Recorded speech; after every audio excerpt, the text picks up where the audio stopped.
Hi, this is Andrew Hunter from Ben's Barbershop, South Pasadena. Today we're going to talk about how to disassemble a razor.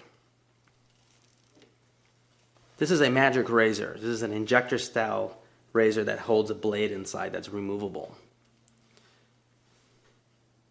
The proper way to remove the blade out of this style razor, what you don't want to do is grab it here, because when you open it you'll roll your thumb on the blade and slice your thumb off.